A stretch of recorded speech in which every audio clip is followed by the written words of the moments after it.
Hoy vamos a aprender sobre los verbos auxiliares. Cada frase debe de tener un verbo para hacer una oración completa.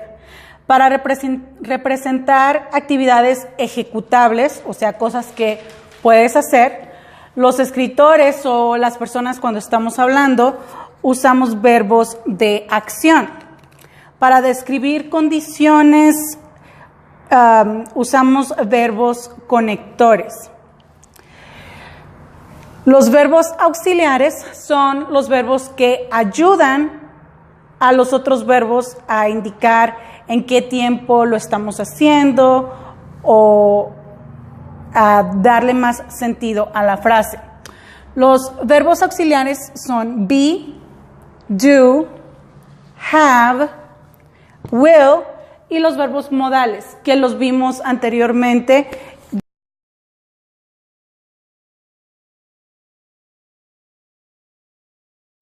Vamos a ver cuáles vienen siendo los verbos auxiliares que podemos usar con el verbo to be. Tenemos am, is, are, was, were, being y been.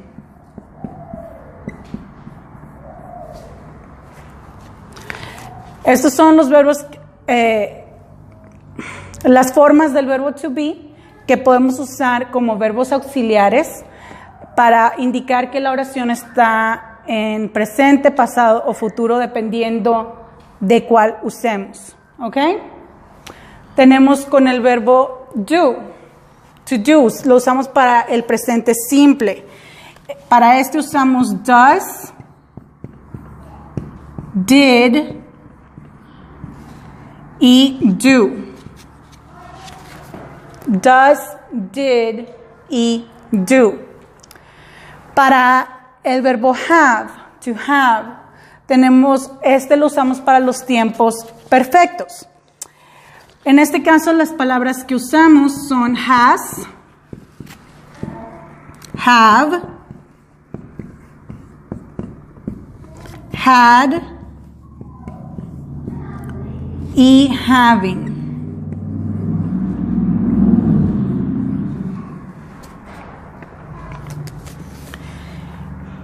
Para el verbo will, lo usamos como futuro simple. ¿Se acuerdan cuando estuvimos aprendiendo sobre el verbo to be? Que les explicaba que para cuando lo vamos a usar en un futuro, generalmente le podemos poner will antes de be, ¿verdad? I will be, yo estaré. Esto lo hace un verbo auxiliar, porque no se hace una sola palabra. Will be no es una sola palabra, son dos, ¿verdad? Entonces, will es verbo auxiliar del verbo to be cuando queremos hacerlo en futuro, ¿sí? Y los modales, como les decía en la otra clase, tenemos can, could, may, might, must, ought to, shall,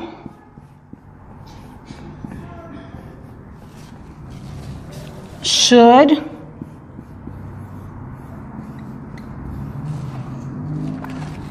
will y would.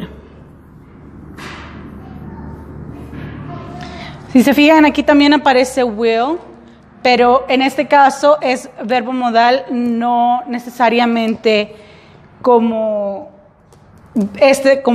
su verbo auxiliar solo, porque cuando lo usamos como en forma de pregunta, ¿sí?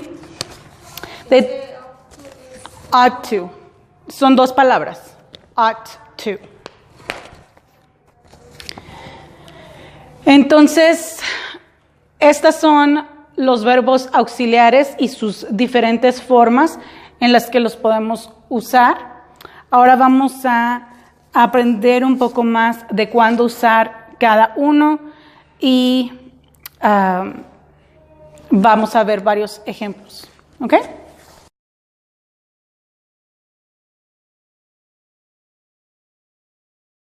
Vamos a aprender sobre el participio presente. La razón por la que les doy la información sobre el participio presente es porque vamos a ver que en muchos de estos casos vamos a usar estos como verbos auxiliares a un verbo participio que tiene el participio presente. El participio presente es la forma del verbo que termina con ing en inglés o con ando o yendo en español. Por ejemplo, voy caminando. Voy es de ir, ¿verdad? Caminando es de caminar, son dos verbos. Voy es el verbo auxiliar de caminar, caminando. Caminando siendo el verbo en forma participio presente. ¿Sí? ¿Más o menos? ¿Sí? Ok. En inglés, como les decía, podemos usar be, do y have. Estos son verbos que pueden ser únicos o pueden ser auxiliares. ¿A qué me refiero con únicos? A que el verbo to be puede estar solo, I am happy, y ya completamos la oración. O puede ser un verbo auxiliar. I am walking down the street. Yo estoy caminando en la calle. ¿Sí? Entonces lo podemos usar como un verbo único o como un verbo auxiliar.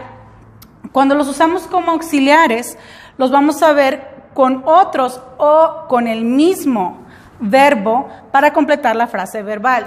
¿A qué me refiero con el mismo verbo? Si yo te pregunto, si te quiero preguntar, ¿alguna vez has tomado o has probado un pastel tres leches? ¿Verdad? Sí, sí, Flor, siempre estoy pensando en pasteles, me encantan, no lo puedo evitar. Entonces, si yo te quiero preguntar, ¿alguna vez lo has probado? En inglés te puedo decir, have you had, y si se fijan, have y had son del verbo to have, ¿verdad? Have, had, los dos vienen del verbo have. Entonces, estoy repitiendo el verbo have dos veces. Have you had tres leches cake? ¿Sí? Entonces, por eso se los estoy diciendo, porque las primeras veces que yo escuché un verbo repetido, ya sea en la misma forma, en el mismo tiempo o en tiempos diferentes, como have, had, se me hizo que algo estaba mal, porque dije, ¿por qué estamos repitiendo el mismo verbo en la misma oración dos veces? Pero no, es porque uno lo estamos usando como el verbo auxiliar de generalmente el participio presente. No siempre es del participio presente, porque cuando les digo I do that, no estoy usando el participio presente. Pero puedo decir I have been doing that. Y si se fijan, have been doing. Son tres verbos. Have been del verbo to be y doing del verbo to do. Entonces, dice uno, pues ¿de dónde salieron tantos verbos? ¿Para qué necesito tantos verbos? Si he estado haciendo eso, I have been doing that. ¿Se fijan? Entonces, si lo pensamos en español, sí he estado haciendo eso. Entonces tenemos he estado haciendo. Nada más que para nosotros, como ya nos viene fácil porque es nuestro primer idioma, no pensamos, ay, cuántos verbos, ¿verdad? Porque nada más lo decimos. Sin embargo, al querer decirlo en inglés, puede ser que nos quedemos así, y se me hace que lo estoy diciendo mal porque son muchos verbos juntos. Pero no, nada más hay que tratar de pensar qué es lo que estás queriendo decir y tiene sentido. ¿Ok?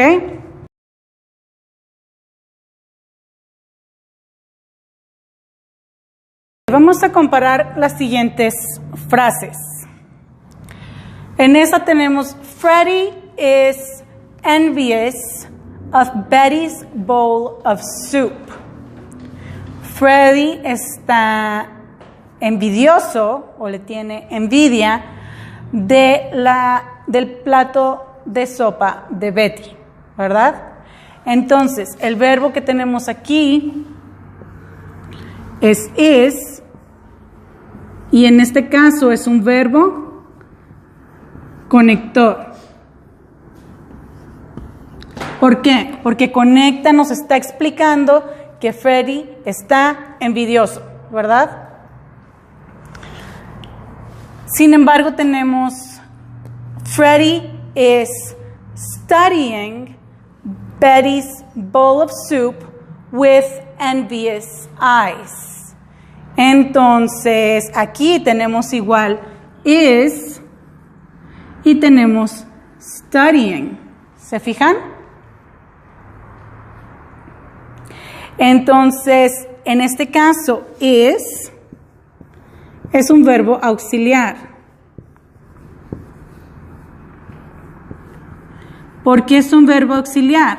Porque tenemos otro verbo, el verbo studying. ¿Se fijan? Y en este caso, studying, si se fijan, termina con ing, lo que lo hace un verbo en participio presente.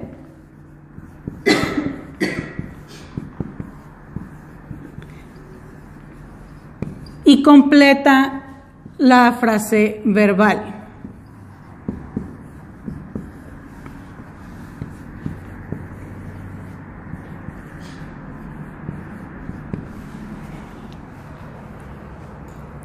Entonces, no está conectando, describiendo a Freddy, sino está conectando a Freddy con el verbo estudiando, ¿verdad? Igual que en español tendríamos Freddy está estudiando. No nada más diríamos Freddy estudiando, ¿verdad? En español no lo diríamos de esa manera. De igual manera no lo diríamos así en inglés. Freddy is studying. Tenemos otro ejemplo con el verbo to do. Tenemos we did our homework. Did siendo el verbo en cuestión. En este caso,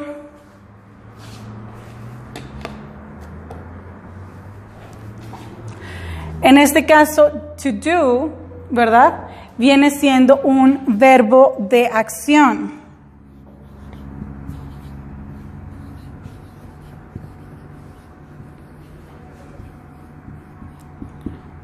Es un verbo que viene solo, ¿verdad? Es un verbo único porque no hay más verbos en esta oración. Y es un verbo de acción. ¿Por qué de acción? Porque es lo que hicimos, ¿verdad? Indica algo que se está haciendo o que se hizo en este caso, ¿verdad? We did our homework. Hicimos nuestra tarea. Sin embargo, tenemos otro ejemplo. We're not lazy. We did do our homework. Entonces, tenemos dos diferentes usos del verbo to do. Did y do. Entonces, tenemos did, se convierte en este caso en un verbo auxiliar.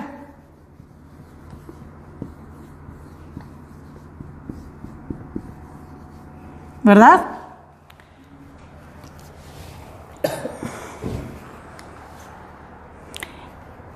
Did se convierte en un verbo auxiliar y to do, ¿verdad?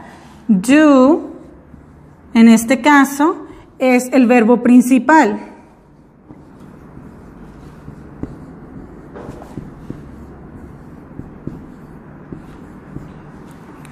Que de igual manera completa la frase verbal.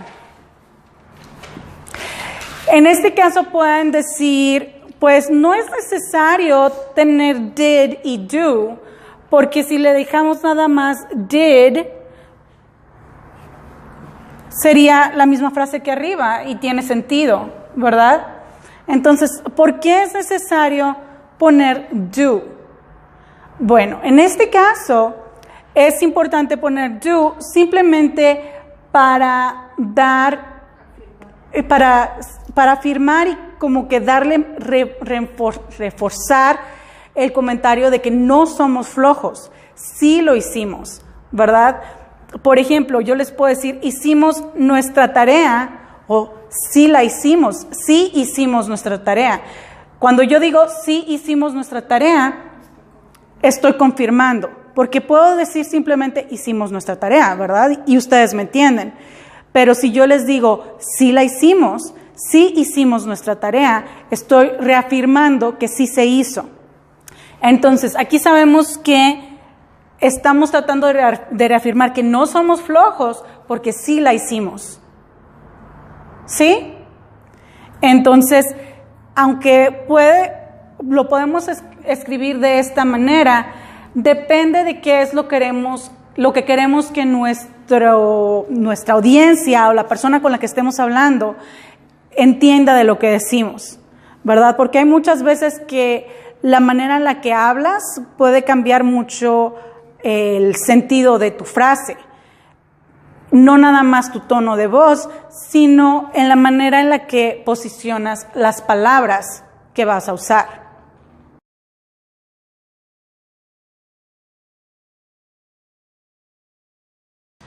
Aquí vamos a ver dos ejemplos usando el verbo have, que en este caso lo estamos viendo en tiempo pasado. Entonces tenemos, Selena has 12 goldfish in her aquarium. Selena tiene 12 peces en su acuario, ¿verdad? Entonces, en este caso tenemos has, que es el verbo, ¿verdad? Has viene siendo el verbo de acción.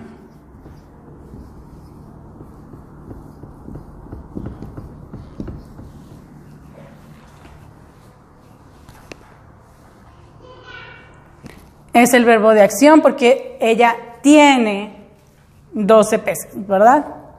Y luego tenemos, comparándolo con la siguiente oración, Selena has bought a catfish to help keep the tank clean. Selena ha comprado un catán, creo se llama, el catfish. No es catán. Un pez gato, un catfish, para ayudar a mantener el tanque limpio. Entonces tenemos dos verbos, tenemos has, del verbo to have, y bought, el tiempo pasado de to buy, ¿verdad? Entonces, has viene siendo el verbo correcto, el verbo auxiliar. Y bought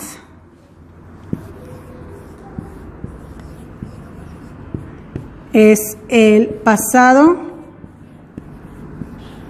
participio.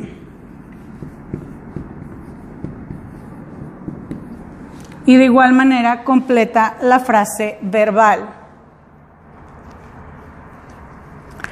Como les digo, en este caso, si lo decimos en español, Selena ha comprado un pez para mantener limpio el tanque. De igual manera podemos decir en español, Selena compró, ¿verdad? Y se entiende.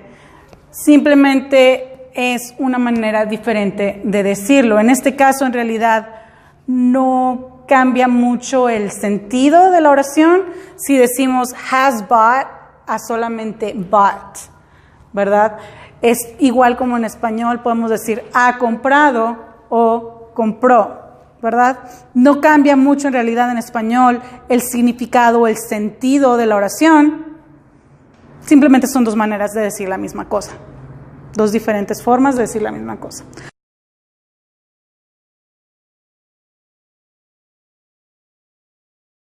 Ahorita vamos a ver cómo formar tiempos progresivos con el verbo auxiliar to be. Entonces, ¿cómo vamos a hacer frases verbales u oraciones usando el verbo auxiliar to be? Todos los tiempos progresivos usan una forma del verbo to be.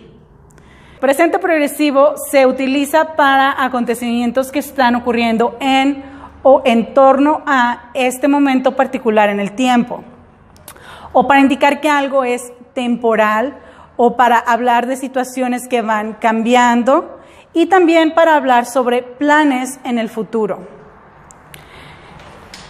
El orden que deben de llevar las frases con presente progresivo es el siguiente patrón. Vamos a usar am, is o are y después el participio presente.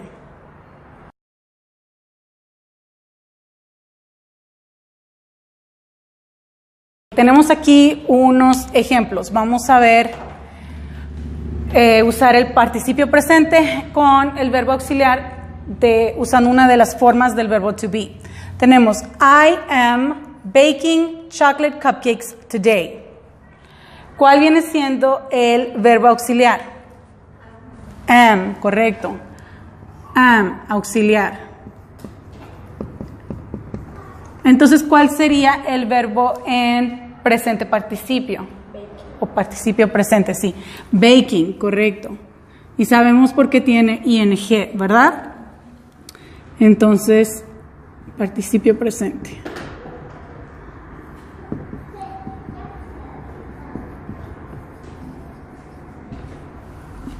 Alex is sitting at the kitchen table anticipating his first bite. Pueden repetir anticipating. Anticipating. ¿Quién me puede decir qué significa anticipating? Anticipando. Anticipando, correcto. ¿Cuál viene siendo el verbo auxiliar en esta oración? Es. Muy bien, buena tu pronunciación, Norma.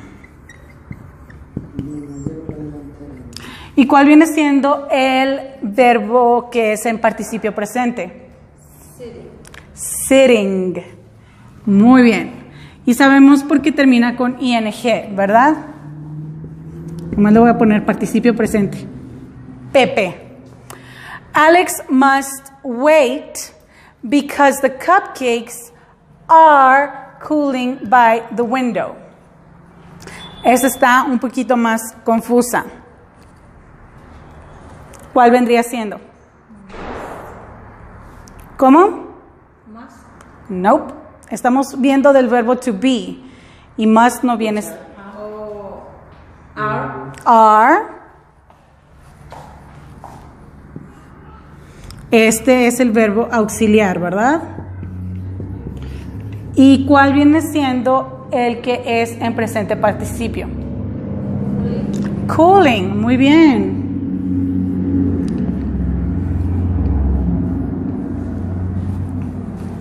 Tenemos impatient Alex is always waiting to taste whatever I cook. El impaciente de Alex siempre está esperando a probar lo que yo cocine, cualquier cosa que cocine, ¿verdad? ¿Cuál viene siendo el verbo auxiliar? Es.